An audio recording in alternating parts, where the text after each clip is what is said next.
Ya keçməzdən əvvəl kanala abunə olmağı və videonu bəyənməyi unutmayın. Əhalinin məişət xərclərinin önəmli bir hissəsini kommunal xərclər tutur. Ona görə də bu xərclərin artımı daim maraq doğuran mövzulardan biri olur. Bəs ölkədə kommunal xidmətlərin qiymətləri artacaqmı?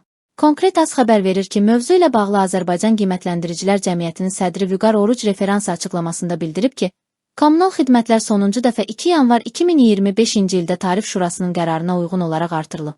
Yəni hal-hazırda bilirsiniz ki, aprel ayındayıq və hər hansı bir artım barədə məlumatımız yoxdur. Düşünürəm ki, bu proses hər zaman ilin sonunda və ya əvvəlində aktuallaşır.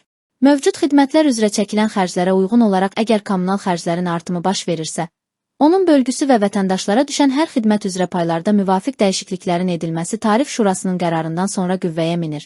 Bu istiqamətdə hər hansı bir yeniliyin artımın olacağı barədə bir anons və yaxud da məlumat təqdim olunmayıb, deyə o qeyd edib. Onun fikrincə ilk növbədə kommunal xidmətlərin səviyyəsini və keyfiyyətini artırmaq daha vacibdir.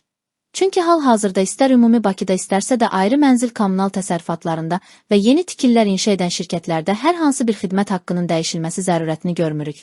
Düşünürəm ki, bütün hallarda ilk növbədə müasir dünya standartlarına uyğun şəkildə kommunal xidmətlərin göstərilməsinin təmin edilməsi ətrafında müzakirələrin aparılmasına ehtiyac var.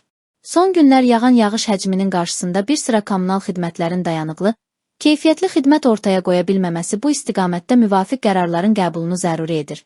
Köhnəlmiş istismar müddəti keçmiş xətlərin yeniləri ilə əvəz olunması, habelə müasir standartlara cavab verməsinin təmin edilməsi və bu xidmətlərdən bütün ölkə əhalisinin, xüsusilə də Bakı şəhər əhalisinin istifadə etməsinin təmin olunması daha ciddi məsələlərdir, nəinki bu xidmətlərin qiymətlərinin artırılması.